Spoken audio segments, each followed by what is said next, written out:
Fox News is ecstatic that you'll be eating Hamburger Helper and they'll be eating out of their golden plates in the new White House ballroom. That's right, guys. Kayleigh McEnany, the failed White House spokesperson for Donald Trump. I don't know if she was the first or the second. They fired so many people, who has a plum job at Fox News right now, is out there talking about how Hamburger Helper is making a comeback and they're so excited about it.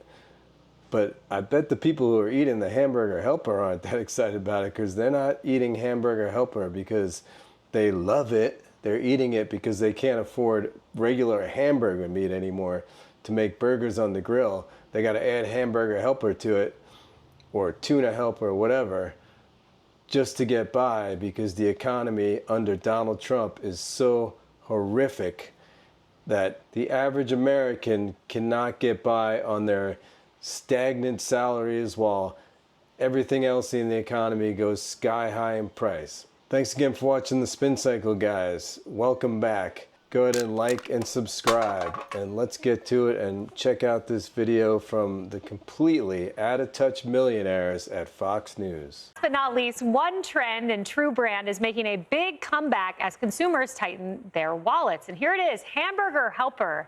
The mix of mac and cheese and ground beef is seeing a surge in sales. Harris, I grew up on the cheeseburger Hamburger Helper, and it was very good with the extra cheese sprinkled on top. See that smile on her face? She is so ecstatic that the plebes, the poors, are eating Hamburger Helper again.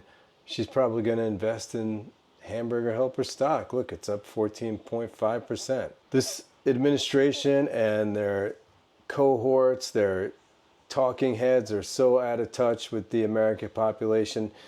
Trump promised to bring down grocery prices on day one, and he has not brought down prices. In fact, everything has gone up since Trump took over. Let's take a deeper dive into the economy, what the Economist magazine is saying about, what the Economist Journal is saying about it, and what the American people are saying about it. October 26th in The Economist. 279 days into Donald Trump's term. Inflation is at 2.9%. The unemployment rate is 4.3%. The S&P 500 is up 12.3% since he took office. And salaries have not changed a bit. In fact, they've gone down for most people. Many people can't find jobs. Many people have lost their job. In his second term, Donald Trump has torn up the rules of international trade, imposing high tariffs on Americans' trading partners. On July 31st, he announced revised rates on imports from more than 60 countries. Though the levies are not as high as first threatened on Liberation Day in early April, investors still fear that whatever their eventual form, the tariffs, they will stoke inflation and depress economic growth. It is too early to discern much effect on the economy. GDP grew in the second quarter, but the healthy headline figure was flattered by a sharp drop in imports. In the first quarter, the reverse was the case. But strains are starting to show. Retail sales are weakening. Yeah, retail sales are weakening. Are you buying expensive items right now? I'm not. Housing starts have dropped to their lowest since mid-2020, and an immigration crackdown is tightening labor supply. And the labor market may be softening.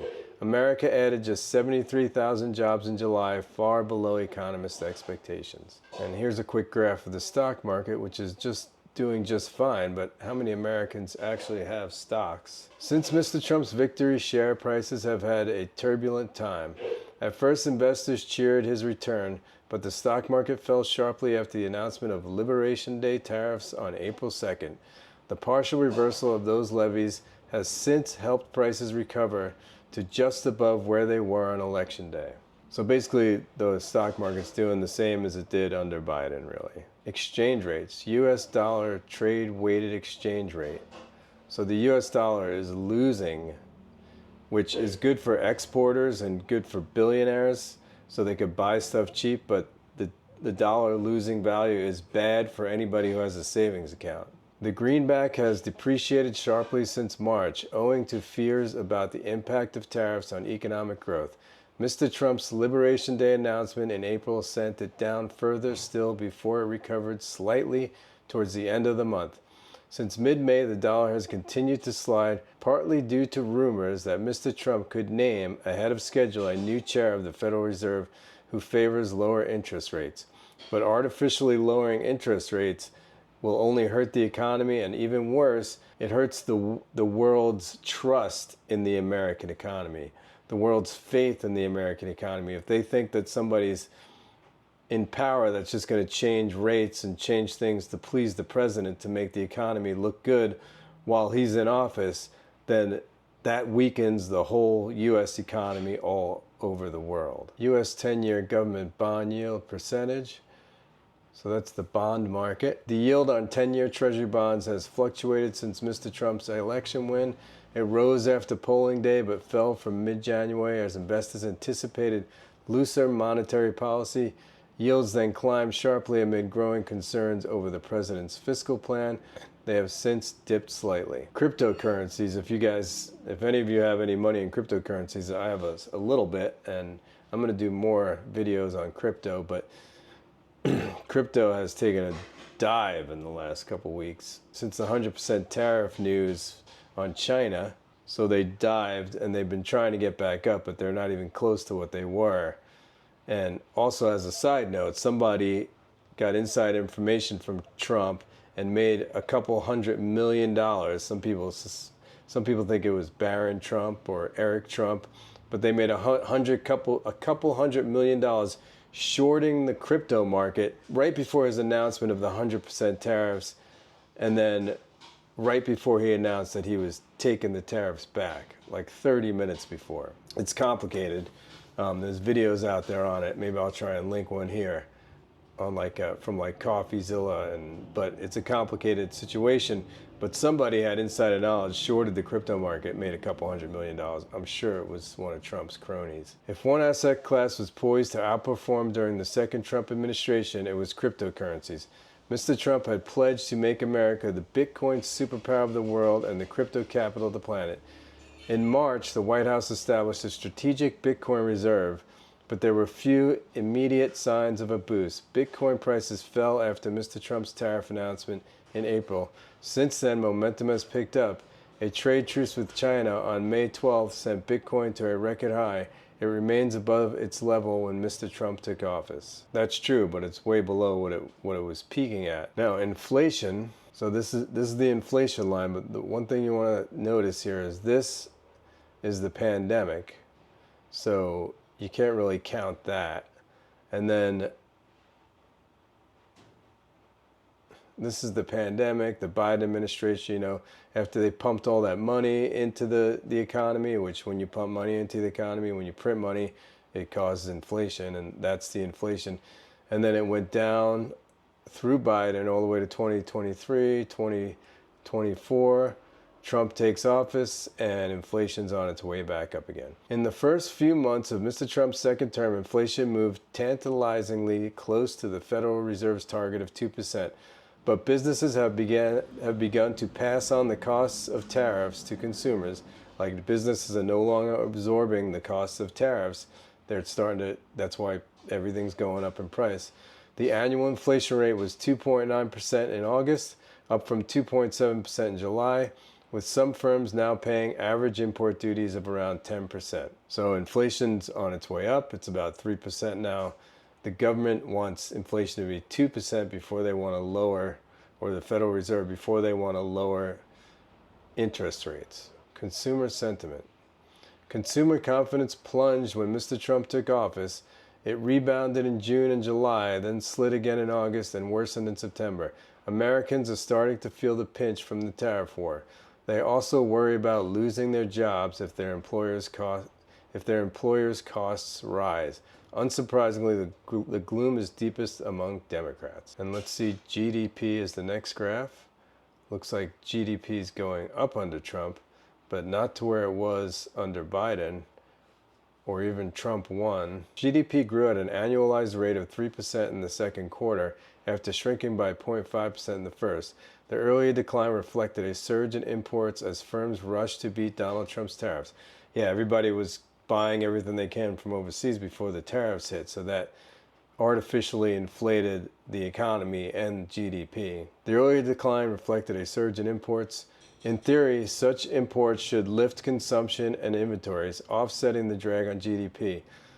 That they didn't fully do so suggests problems with measurement. In the second quarter, imports fell, making growth appear stronger. And the labor market. America's job market is weakening. Some sectors, such as manufacturing, have started cutting workers. And manufacturing is what Trump ran on. Remember, he's going to bring all the manufacturing back to the U.S.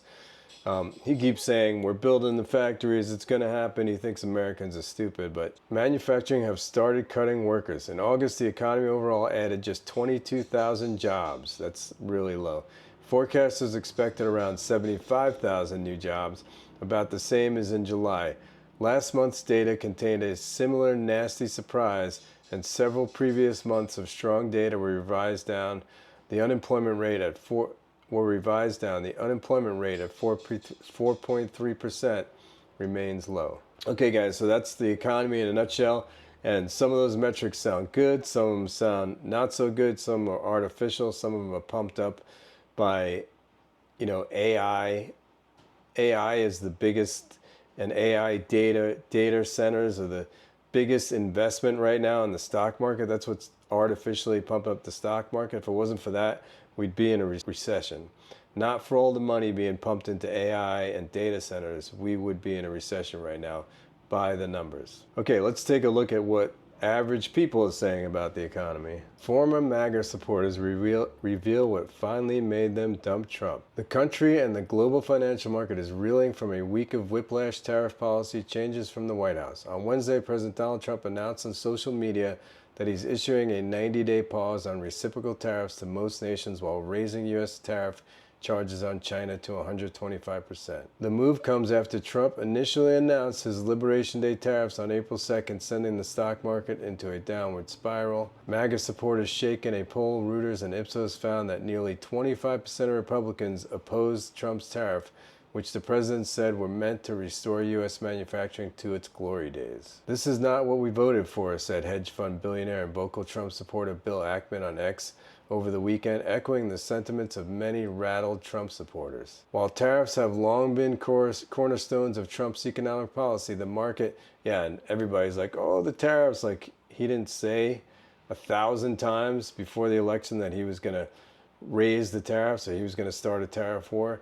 Just like people who are saying, oh my God, he's deporting my dad, and I'm going to have a video on that later on this week, but he's deporting my dad. This is not what I voted for, but he didn't say, you didn't see the signs at the rallies, mass deportation, you didn't see the signs at the rallies, mass deportation now? I mean, Americans just need to get better educated. It's hard to blame them because everybody has a busy life and there's a lot going on. It's hard to keep up with all this, but I mean, Trump was everywhere saying all this stuff, so. 2 days after I celebrated him taking office in 2025, he cut my position with the federal government. I am a registered Republican who actively campaigned and voted for Trump in 2016, 2020, and 2024. I have always supported him because of his MAGA ideals. He seemed to be honest and made good on his promises to the American people during his first term. I thought he would get us out of some of the bad circumstances we as a nation have fallen into under other presidents. 2 days after I celebrated him taking office in 2025, he cut my position with the federal government. I'm a 21-year-old federal employee who took a position last year in the Office of Equity Assurance at the VA, Veterans Affairs. In that capacity, we were working to assist underserved veteran populations within the U.S. and its territories, rural and tribal veterans, women's veteran minorities, senior veterans, homeless vets. We were working to figure out what disparities these groups face because of where they live and trying to offer them more equal chance of obtaining VA benefits. Sadly, we were deemed to be DEI, and Trump signed an executive order following his inauguration which eliminated all DEI offices. Yeah, I mean, you're only 21, so I don't know if you remember his first term. But I was working in the federal government during his first term. He was the worst president in years for federal workers. And he's doubled down, tripled down on that now. He's still firing federal workers. He doesn't care. It's indiscriminate. He doesn't care if you voted for him. DEI, if you're helping other people, that especially if they're not white and rich, then that's DEI. A leader who divides the country that deeply just isn't capable. A leader who divides the country that deeply just isn't capable of creating positive, lasting change. When I supported him, I was still under 18. Back then, it was mostly because supporting him was socially popular in my area. Oh my God, what an idiot. With my family, my friends, and my community, I wasn't educated on politics and kind of bought into the narrative that he was a successful businessman. Yeah, everybody buys into that narrative, even though he was given $500 million by his father, and he lost all that, and he went bankrupt 6 times. And he bankrupted casinos, which is hard to do. You have to try hard to bankrupt a casino. You ever hear the term, the house always wins? That's why. I did identify as a Republican at the time, but I don't anymore. Now I consider myself a social democrat. The final straw for me was January 6th. Up until that point, I wasn't totally convinced his policies were bad on paper. Some things still sounded like they could work, but the extreme division in the country, which was especially clear on that day, made it obvious to me that we would never be able to implement any policy effectively. A leader who divides the country that deeply just isn't capable of creating positive, lasting change. Yeah, no kidding. What kind of president sells Bibles, gold shoes, and $100,000 watches? The one you voted for, Donald Trump. He's a grifter. He's always been a grifter, because if you look way back, there was Trump University, Trump steaks, Trump vodka, all these things that were just garbage. He outsourced it. Trump guitars, remember that one? NFTs. He outsources this stuff to other companies, and he doesn't care about quality control or what kind of work they do. It's I don't know if you guys have seen the story on the watches. People are ordering these watches which are $500 to $3,000 a piece, and they're not getting them. Somebody got a watch that said rump instead of Trump on it. So, I mean, there's no quality control. These companies are just trying to make money quick. I voted for GOP since 1984, my first time voting. You are way too old to be this stupid. I stopped in 2020, the last straw. Trump's misogyny, his racism. National security advisors and generals and chiefs of staff told us, don't vote for this guy, don't support this guy. One of whom, Mark Milley, a Marine and man's man, he said Trump is the most dangerous person he ever met. Mad Dog Mattis said pretty much the same thing. Rex Tillerson, Mark Esper, this goes on and on. Yeah, and so many people did not learn the lesson. And unfortunately, a lot of young people, Latinos and black people didn't even know about that, what went on his first term, and they didn't bother to look into it. Then there's his grifting. What kind of president sells Bibles, gold shoes, and a $100,000 watch that will likely never be on the market or delivered, but you can buy it through Bitcoin? That means you're making a $100,000 donation to Trump that can't be traced. Yeah, exactly. I'm glad you figured that out. You know who's buying those $100,000 watches? The Saudi prince, Netanyahu, people like that. It's a backdoor way to influence him and basically bribe him. Just like his shitcoin is a backdoor way to do that, and everything else he sells, basically.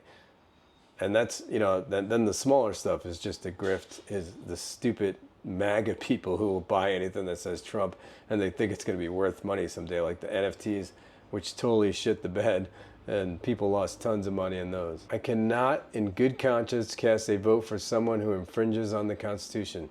The only year I voted for him was 2016. I supported him as his opposition was atrocious in comparison. He didn't have a political record to look back on, so but he had a life record, and growing up in New York, I knew he was a shit person way before 2016. I never watched The Apprentice because I don't watch crap TV like that, but I also like the idea of getting someone in office who was not a politician, he was a businessman, blah, blah, blah, blah, stupid motherfuckers. The final straw was the Uvalde, Texas shooting. I supported him in 2016 and 2020 because I was cynical, disenchanted voter who felt that our establishment political order needed. So you should have supported Bernie Sanders. I mean, read a book, for Christ's sakes. Trump and MAGA use their self-righteous anger and power as a shield to deflect accountability. I voted for Trump in 2016 as a Republican, though today I consider myself an independent. No, that's not code for closeted Republican. Back then he appealed to me because he came off as bold, funny, and unfiltered. Yeah, people thought Hitler was funny too. Okay.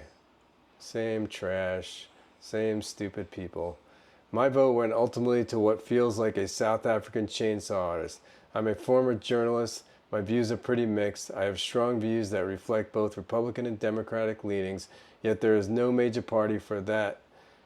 I am married to a Republican, and he and I have many discussions about the world, the state of our nation, and who leads it.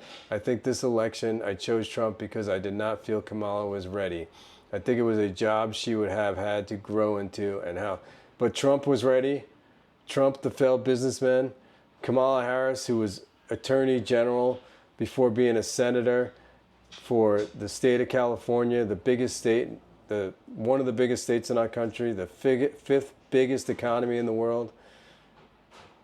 You're a journalist? I supported Trump all along during his first term up until the pandemic.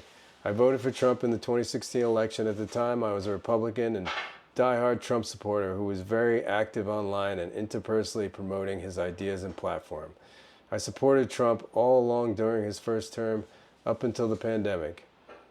That's when he lost me, and it was a relatively simple thing. I was initially fairly disappointed by how his administration handled the pandemic lockdowns compared to places like Canada and Europe, which were doing a much better job of handling COVID, something I took seriously. The singular event which cracked my perception of Trump was when he was discussing COVID-19 and said he wanted to bring light inside the body to kill the virus. Yeah, anybody who ever heard Trump say that, who knows anything about anything, should have never thought another positive thing about his intellect after that moment, because that's just that a high school chemistry student knows better than that. I became increasingly disillusioned with Trump's rhetoric and policies, particularly his lack of regard for basic human rights. In 2020, at the age of 18, I cast my vote for Donald Trump as a freshman in college. I had not yet fully engaged with politics at the time. I did not support his candidacy.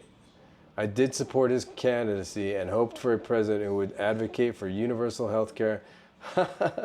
What gave you that idea? Didn't you see his first presidency? He's coming up with a plan every 2 weeks. In 2 weeks, I'm going to have a plan. In 2 weeks, I'm going to have a plan. And now is set, 1/4 into his second presidency. What is the health care plan? To cut Medicaid, cut Medicare, throw 20 million people off of health care, and ruin the whole health care system for the country, which sucks to begin with, but just making it a lot worse. Particularly those who shared my Christian faith. Oh, your Christian faith? You're a dumbass. Encouraged me to support the Republican candidate and vote in alignment with my parents' political views. Dumbass. That was what we were supposed to do. Yeah, you're not supposed to be your own person. You're supposed to vote in line with your dumb Christian parents who believe in a fairy tale God up there in heaven. Not long after I chose to pursue a degree in social work, where I earned my bachelor's by working with marginalized communities, including single mothers, survivors of sexual assault, at-risk youth, and individuals with disabilities, this experience led me to deeply regret supporting a candidate who failed to recognize the intrinsic value and dignity of these individuals, and whose policies often seem to disregard their fundamental right to equality and respect. Of course, he was born rich. He's always been rich. He doesn't give a shit about people on the lower end of society. Only thing he cares about is himself, his family, and people who can get him more money. Reflecting on my faith, I was reminded of the biblical teachings in the book of James, which emphasize the importance of caring for the most vulnerable in society, including orphans and widows. Since then, I've earned a master's degree in clinical social work, become a foster mother, provided therapy to incarcerated individuals, volunteered with homeless populations. Okay, she redeemed herself, but she was still very stupid at the beginning. Okay, guys, that's it with that. Sorry, this video is so long, but guys, you got to get out in the 2026 election, the midterm election. I know it's not sexy to go vote in the midterms, and it's a pain in the ass to vote in a lot of states. Fortunately, in my state of Colorado, it's all mail-in, which everybody should push for that in that state. I know Trump wants to get rid of that because it makes it easy for people to vote, and he doesn't want people to vote.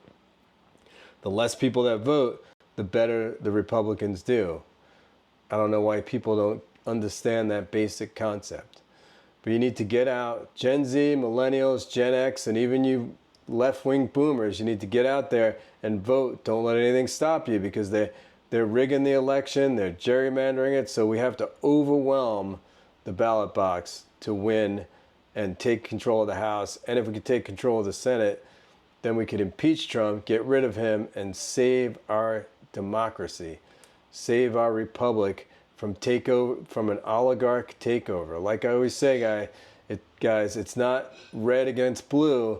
It's the billionaires against the rest of us, the working class. And the billionaires right now are winning because 51% of the working class were dumb enough to vote a billionaire into the presidency twice. If you guys like what we're doing here at the Spin Cycle, go ahead and subscribe, share, comment, sign up for memberships down below if you want to donate some money and help us out. We don't make any money here. Thanks again. See you next time.